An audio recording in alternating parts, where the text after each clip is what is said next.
Stanford has been the pride of California's higher education system since its founding in 1891. It has educated Nobel Prize winners and Rhodes Scholars, but it's following a disturbing trend toward academic censorship and an insidious tendency to micromanage student behavior.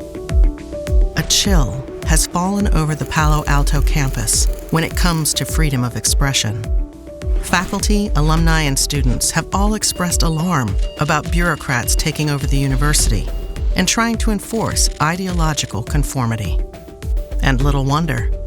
In December of 2022, the Wall Street Journal revealed that Stanford's IT department had compiled a 12-page list of banned words and phrases, including words like American, ladies, and white paper.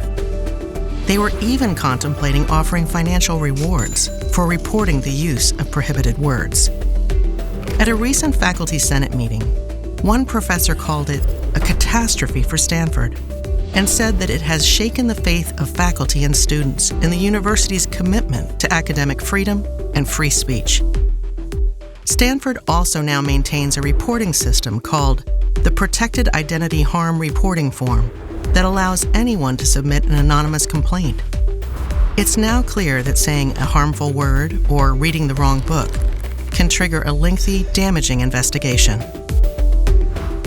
Students and faculty alike have expressed embarrassment on behalf of the university. As the editor-in-chief of the Stanford Review said, the enforced Stanford ideologies chill free speech, encourage conformity, and demonize disagreement.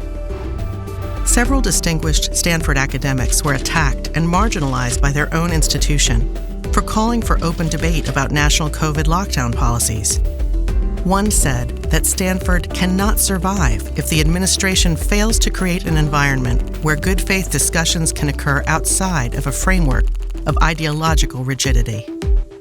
In response to Stanford's repeated conflicts over freedom of expression, the Classical Liberalism Initiative hosted a 2-day conference that drew well over 100 champions of academic freedom. Dozens of Stanford faculty condemned that conference. In light of all this, it is not surprising that a recent FIRE survey found that 33% of Stanford students think it is always or sometimes acceptable to shout down a speaker to prevent them from speaking on campus. As if to make this point even more emphatically, on March 9, 2023, at an approved speaking event on Stanford Law School's campus, Federal Judge Stuart Kyle Duncan was shouted down and prevented from delivering remarks to the students who invited him. An associate dean, sent to help de-escalate tensions at the event, instead took to the podium to question the judge's presence there and the value of his remarks. The incident received national attention and forced the head of Stanford Law to issue a 10-page memorandum reiterating the value of free expression on campus, stating, "I can think of no circumstance in which giving those in authority the right to decide what is and is not acceptable content for speech has ended well." But she also announced that none of the protesters would face consequences for the shoutdown. Concerned alumni want to feel the winds of freedom blow at Stanford once again. They are pushing the school to adopt the Chicago trifecta, ensuring not only freedom of expression, but institutional neutrality and merit-based hiring and admissions at the school. Stanford's founder had a vision of liberating and strengthening America by connecting the country by rail.